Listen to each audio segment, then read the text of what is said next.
Assalamualaikum Sobat Football United. Ringan amatiran ala gua. Ya hari Sabtu Manchester United kembali bertanding ke Premier League ya. Di ajang Premier League gue sudah bikin previewnya. Kali ini seperti biasa ada konferensi pers dari Erik ten Hag, ada beberapa informasi dan juga sesuatu terkait dengan Cristiano Ronaldo ya, karena Cristiano Ronaldo menyinggung juga Erik ten Hag di podcastnya bersama dengan Rio Ferdinand. Langsung aja gue ambil sumbernya dari Manchester Evening News. Kabar pertama tentang Ugarte. Erik ten Hag mengatakan, Manuel Ugarte, Anda telah melihatnya dia bermain untuk Uruguay. Dia telah kembali sore ini ya, hari Kamis. Dan dia adalah satu-satunya pemain yang kembali hari ini. Yang lainnya ini sudah kemarin kembalinya.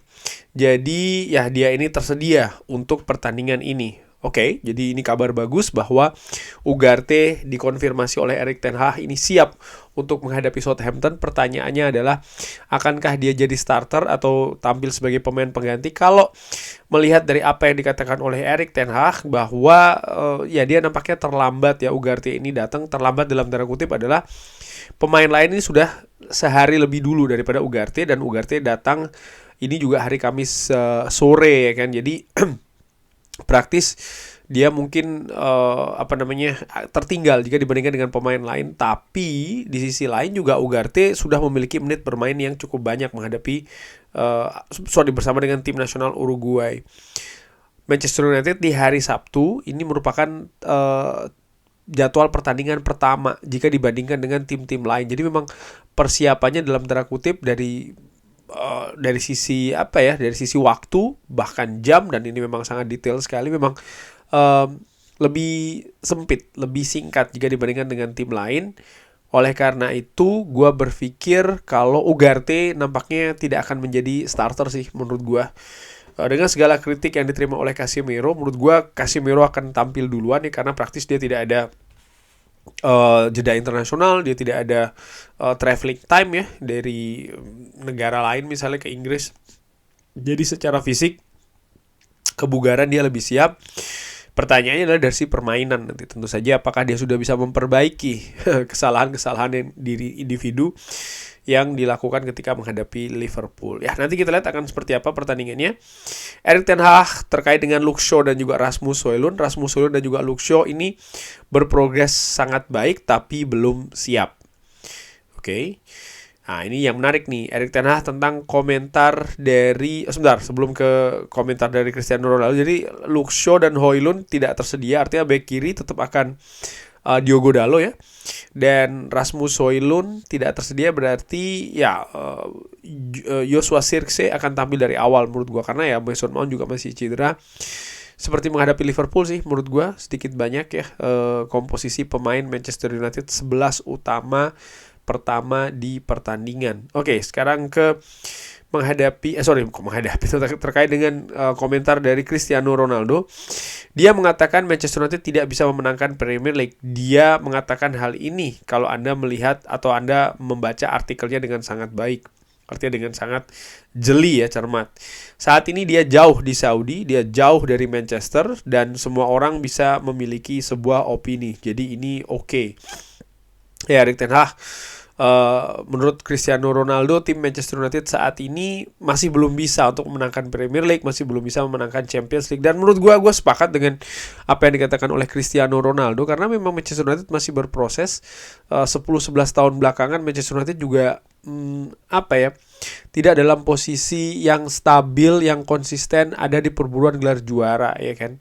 Ada banyak yang harus diperbaiki. Dia pun juga mengatakan demikian di podcast tersebut.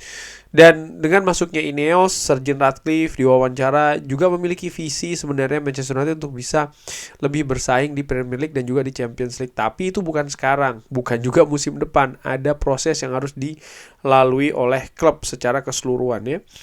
Dan Erik ten Hag juga menambahkan lagi terkait dengan kritik ataupun komentar dari Cristiano Ronaldo. Dia mengatakan ini tidak akan memberikan impact kepada saya. Saya tahu proses di mana saat ini kita ya, dan kita terus berjalan. Ya tentu saja dia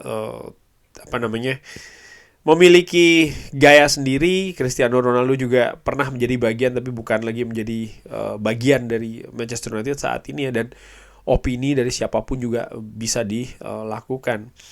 Mengenai tentang proses, kita saat ini berada di periode transisi. Kita harus terus berintegrasi dengan banyak pemain muda di dalam tim. Kita juga harus membawa pemain-pemain yang cedera ini kembali ke dalam tim sebelum semua orang berpikir tentang alasan-alasan ya.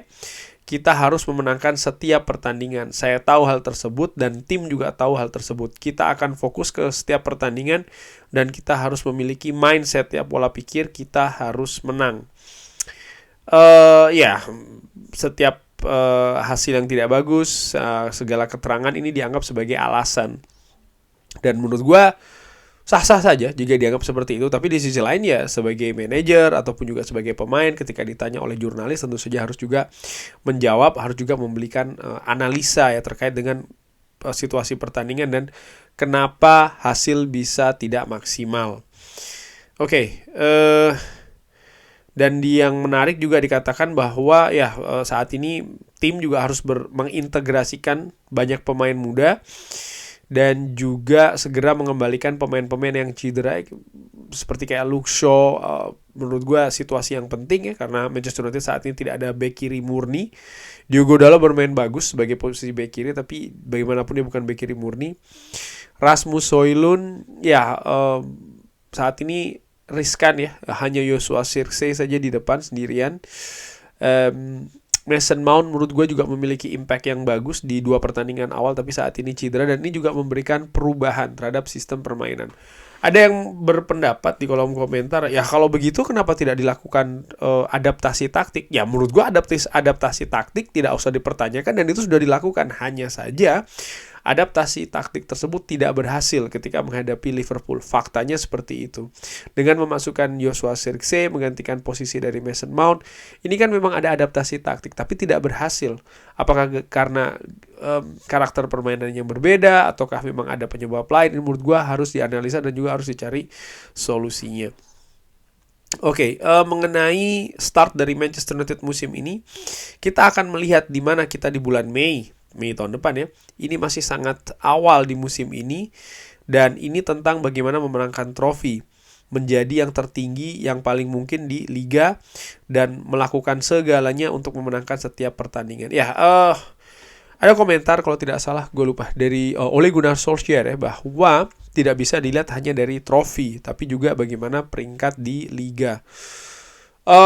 Gua sepakat tidak sepakat sih. Artinya progres tentu saja bisa dilihat dari peringkat di liga, dan ketika zamannya Ole Gunnar Solskjaer dia bisa melakukannya dengan bagus ya. Bagaimana memang Manchester United ini dari peringkat yang lebih rendah ya, lalu peringkat ketiga, peringkat kedua, lalu setelahnya jeblok di musim ketiga dan dia diselesaikan di Manchester United. Yang kurang ada trofi. Bersama dengan Jose Mourinho juga demikian, sempat menjadi runner up, ada beberapa trofi tapi tidak kondusif akhirnya. Louis van Gaal pun juga seperti itu, memulai dengan cukup bagus lalu sempat posisinya ini turun ya, walaupun Manchester United mampu memenangkan trofi. Kalau gue melihat kedua hal tersebut sama-sama penting ya. Artinya progres di liga itu juga penting. Artinya ada peringkat yang bisa terus naik, keadaan juga terus naik ya. Artinya mungkin sebelumnya menjadi pemburu tiket Liga Champions bisa lebih stabil di posisi Liga Champions, lalu bisa naik sebagai penantang untuk gelar juara. Arsenal seperti itu ya, memburu tiket Liga Champions di periode awal Mikel Arteta, stabil ada di peringkat Liga Champions, dan sekarang mereka ada di situasi dalam 2 musim terakhir paling tidak berburu untuk mendapatkan gelar juara Liga Inggris. Jadi memang ada tahapan seperti itu, tapi trofi juga penting menurut gue. Kenapa? Trofi ini nanti ada kaitannya juga dengan sejarah klub ya, sejarah kebesaran klub, di mana itu diukir dengan trofi.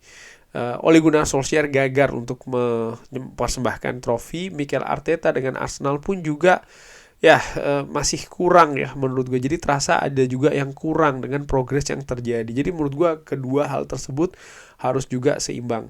Sayangnya Erik ten Hag di Manchester United justru Juga tidak berimbang. Dari sisi peringkat liga ada penurunan yang sangat drastis. Dari peringkat ketiga ke peringkat ke-8 jelas itu turun drastis. Tapi di sisi lain dia mampu juga memberikan trofi. Jadi perimbangannya masih belum bagus sih di antara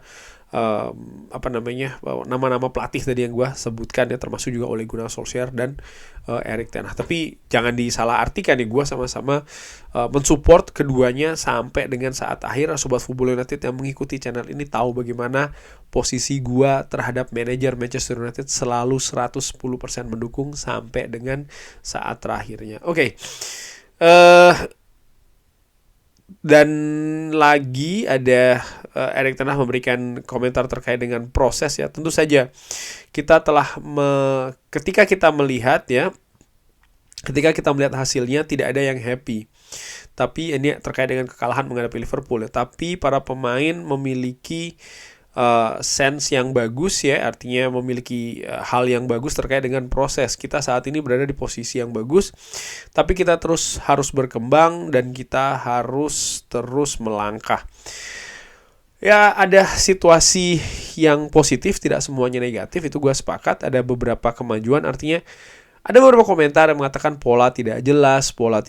Well, kalau gue bandingkan dengan musim lalu, pola yang terjadi musim ini lebih jelas sih menurut gue secara mungkin gue cuma ringan amatiran, tapi itu yang gue saksikan.